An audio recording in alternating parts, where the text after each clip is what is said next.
Hello guys, आखिर ये ETF क्या है और ये काम कैसे करता है और हम अपना पैसा इसमें क्यों लगाएं और लोग इसे इंडेक्स फंड से कंपेयर क्यों करते हैं, इन सभी सवालों का जवाब जानेंगे हम लोग इस वीडियो में। तो बने रहिए लास्ट तक। इस वीडियो को मैंने 5 स्टेप में बांटा है। पहले स्टेप में हम लोग जानेंगे कि ETF क्या होता है, दूसरे स्टेप में जानेंगे कि ये काम कैसे करता है, तीसरे स्टेप में जानेंगे कि इसमें और इंडेक्स फंड में क्या डिफरेंसेस हैं, चौथे स्टेप में इसमें रिस्क कितना होता है और पांचवें स्टेप में जानेंगे कि यह रिटर्न कितना देता है। तो देखते रहिए लास्ट तक। चलिए शुरू करते हैं।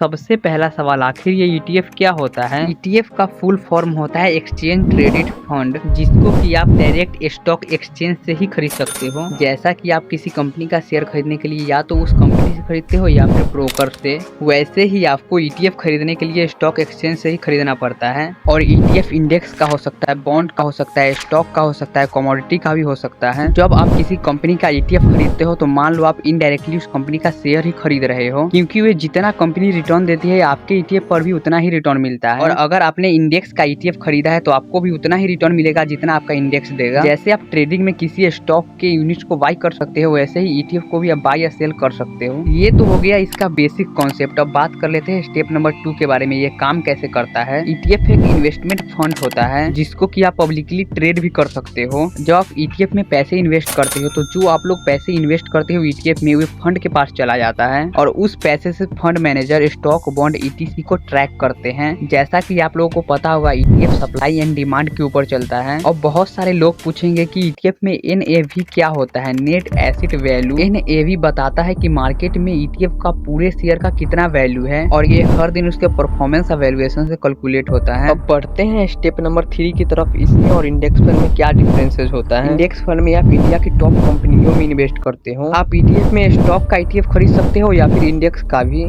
ये आप पे डिपेंड करता है कि आप कौन से चीज का ETF खरीदना चाहते हो। इंडेक्स फंड में आपको एक्सपेंस रेशियो ज्यादा लगता है और वही एक्सपेंस रेशियो ETF में आपको कम लगता है। अब ज्यादातर लोग पूछेंगे कि ये एक्सपेंस रेशियो क्या होता है। मान लो आपने किसी कंपनी में 100 रुपए लगाए और उसने आपको 50 रुपए कमा के दिए और वही प्रॉफिट में से आपको 10 रुपया चार्ज ले लिया, तो आपका एक्सपेंस रेशियो 10 रुपया हो जाएगा। इंडेक्स फंड को आप जब चाहे तब खरीद सकते हो और बेच भी सकते हो, लेकिन ETF में आपको लिक्विडिटी की कमी होती है। कोई खरीदने वाला है तो कोई बेचने वाला भी होना चाहिए ना। और ETF में ज्यादातर समय आपको लिक्विडिटी की कमी ही मिलेगी। अगर आपने आज ETF बेचा तो आपको 3-4 दिन बाद पैसे आएंगे। इंडेक्स फंड में आप छोटे छोटे अमाउंट से इन्वेस्ट नहीं कर सकते, लेकिन ETF में आप छोटे छोटे अमाउंट से भी इन्वेस्ट कर सकते हो। और इंडेक्स फंड में आपको डिविडेंड मिल भी सकता है और ETF में आपको डिविडेंड नहीं मिलता है। अब बात कर लेते हैं स्टेप नंबर 4 के बारे में। इसमें रिस्क कितना होता है। देखो बॉस, अगर आपने किसी कंपनी का ETF खरीदा है तो उसमें तो रिस्क होता ही है, और वही आपने किसी इंडेक्स का ETF खरीदा है तो उसमें रिस्क थोड़ा कम होता है, लेकिन रिस्क तो होता ही है। तो ये रिस्क आप पे डिपेंड करता है कि आप कौन से चीज का ETF खरीद रहे हो, स्टॉक, बॉन्ड या कमोडिटी। अगर आपने छोटी सी कंपनी का ETF खरीदा है तो आपको ज्यादा भी रिटर्न मिल सकता है, लेकिन इसमें रिस्क बहुत ज्यादा होता है। तो आज के लिए बस इतना ही। अगर आपको ऐसा ही वीडियो चाहिए तो आप नीचे कमेंट बॉक्स में लिख सकते हो।